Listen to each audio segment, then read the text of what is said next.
So I have a basic premise. Let the beauty within you communicate with the beauty in the other. Really involves the heart and the mind, but I'm focusing on the heart. So I was never taught to be aware of that I had any inner beauty. I acknowledge the fact that that is in me. I'm working on letting go of veils and attitudes and all of that. I don't want to go into a completely self-induced trance state. That's not going to help me communicate with you. It's appropriate for that situation to be in a meditation, because that's when I talk to beauty directly, and I reaffirm, and I feel my beauty, and then I can carry it with me into my conversations. But what I do is set my attention to be the conduit of beauty, to allow beauty to flow through me for the single purpose of making a connection to another person so we can communicate beautifully. Understanding that these story thoughts can overtake me reminds me to forgive myself, be humble. I don't know everything. They could be doing the very same thing. They might be overreacting to something because they have a deep problem they haven't resolved. But I'm only seeing the overreaction. So I could make a false assumption about that's the basic character of that person. They don't have any beauty. They have this, this anger in them. Being aware of that, if I can look at it instead as the beauty is there, but it's blurred, it's obscured. To get past that, I don't have any idea what problems they might be dealing with.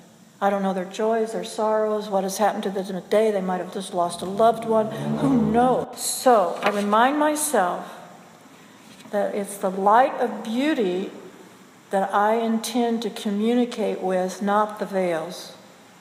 My intention is to communicate with the light of beauty, not the veils. That's a high standard, but that's seeing through those veils, recognizing that you don't have to understand them to keep seeing through and get that connection. And every time I do that, I'm nourishing myself, my practice to be aware of this, and so on.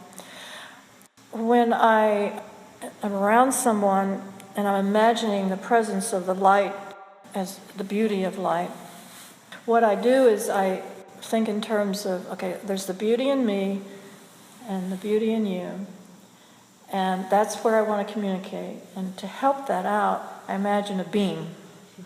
And then the practice becomes sustain the beam. Just sustain it. Try not to let it break. Because there'll be all these other things happening that are going to want to interrupt it. But if I can stay looking at your heart chakra and keep that beam as the intention for the communication, what it does is it helps set an intent. It helps set a pattern within me for how I can behave to be in harmony with my heart, my head and my heart in order to make the communication. And then be with that person so that I can listen, I can avoid judgment, I can be open, inquire, not be drawn into their ugliness or their veils, that's their business, but to listen to whatever related to that if needed to be, but to offer what wisdom I can and listen to what wisdom they have to offer me. And that's not always obviously easy to do. I take it that it's my responsibility, if I'm the one that is seeing the connection, to try my best to sustain it, because this person may not be aware. So a lot of forgiveness has to come, I think, more from my side, because that's the responsibility you carry when you have this awareness. I sincerely believe that if we can improve our communication locally by communicating with those we encounter every day is a way to spread this new norm of beautiful communication across our society. And I mean simple ways.